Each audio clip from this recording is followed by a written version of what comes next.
नमस्कार. नांदेडकर श्रीनगर भाग्यनगर भागामध्ये जे भाईगिरी करणारे भाई आहेत, तथाकथित भाई, तसंच नांदेड जिल्ह्यामध्ये जे सगळे भाईगिरी करायला त्यांच्यासाठी एक महत्त्वाची बातमी आहे.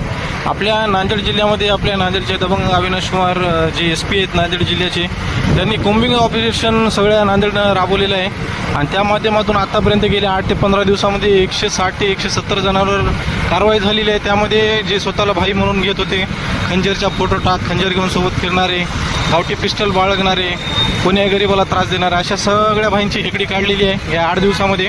तुमचासुद्धा कधी नंबर लागेल काही सांगता येत नाही. जे भाईगिरी आतासुद्धा करायचे तर शाळेतले पोरं, विशेषतः कॉलेजमधले, शाळेमधले जे लहान कमी वयाचे आहेत, जे भाईगिरीचा नाद करायत, कोम्बिंग ऑपरेशनमध्ये जर तुमचा नंबर लागला तर तुम्हाला एक कोंबून मारल्या जाईल. बाकी दारू पिणाऱ्यांसाठी सुद्धा वेगळं पथक काढलेलं आहे आपल्या नांदेडच्या SP सरांनी. पिणाऱ्यांचा सुद्धा रोज सत्कार होत आहे. जे रस्त्याला बसून दारू पितात आणि इतरांना त्रास देतात, त्यांचा सुद्धा रोज सत्कार चालू आहे. नांदेडमध्ये प्रत्येक ठिकाणी सत्कार समारंभ चालूच आहे.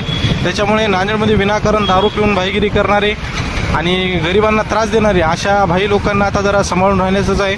तुम्हाला नांदेड सोडायचीच वेळ येईल जर तुम्ही नीट वागला नाहीतर कॉम्बिंग ऑपरेशनमध्ये तुमचा जर नंबर लागला तर मग काही नाही, कोंबून मारल्या जाईल तुम्हाला. त्याच्यामुळं विनाकारण कोणी भाई बनवू नका. आता ते दिवस संपले. जेव्हापासून नांदेडमध्ये या घटना घडल्यात तेव्हापासून नांदेडचं पोलीस डिपार्टमेंट 24 तास ॲक्शन मोड आहे.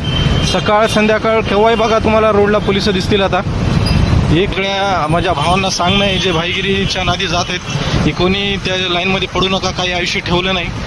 एकदा जर कोर्टाची चक्कर मारला तर आयुष्यभर तुमची भाईगिरी निघून जाईल, एकदा जर कोर्टची हवा लागली तर. त्याच्यामुळे सगळ्यांनी काळजी घ्या. बाकी तुम्हाला काय वाटतं नक्कीच सांगा. बाकी हा व्हिडिओ जास्तीत जास्त शेअर करा. बाकी सगळ्यांना जय महाराष्ट्र, जय नांदेडकर, जय नांदेड पोलीस.